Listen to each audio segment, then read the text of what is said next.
In Mark chapter 5, beginning at verse 21, Mark continues this section of Jesus facing seemingly impossible circumstances and overcoming them with His great power. Mark continues with a story within a story, beginning with Jairus, a synagogue official who comes to Jesus, falls down before Him, and begs Him desperately to come and lay hands on his 12-year-old little girl because she is sick, near death. Jesus follows Jairus towards his house, but as he goes, a great crowd presses in on him.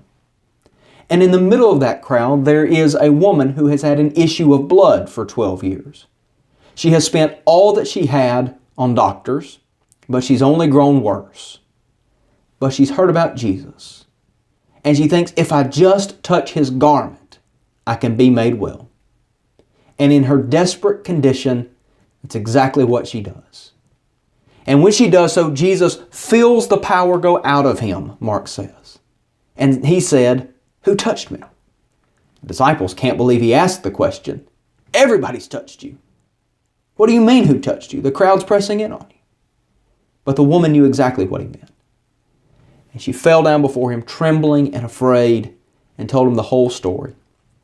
And Jesus says, "Daughter, your faith has made you well. Go in peace and be healed of your disease." Now, we don't know all the reasons why Jesus puts the spotlight on this woman, but He does indicate the reason why she was healed.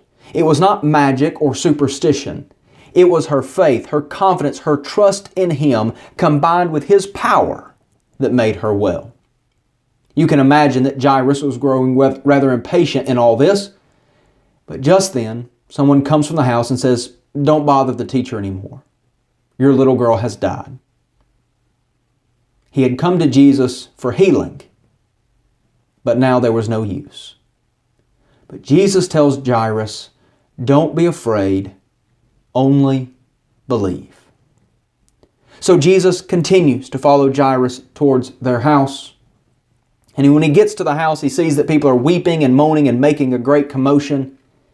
He says, "Why are you weeping and moaning? She's not dead. She's just asleep." And they laugh at him.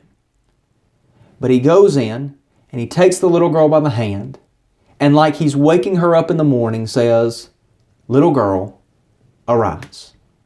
And she gets up. And can you imagine the excitement of Jairus and his family?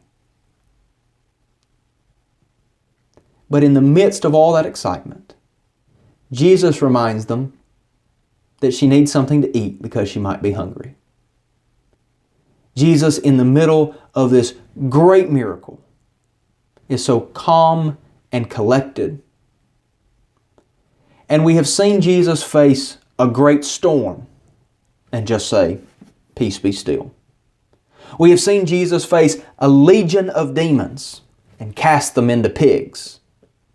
We have seen Him take care of an issue of blood that had cost this woman everything.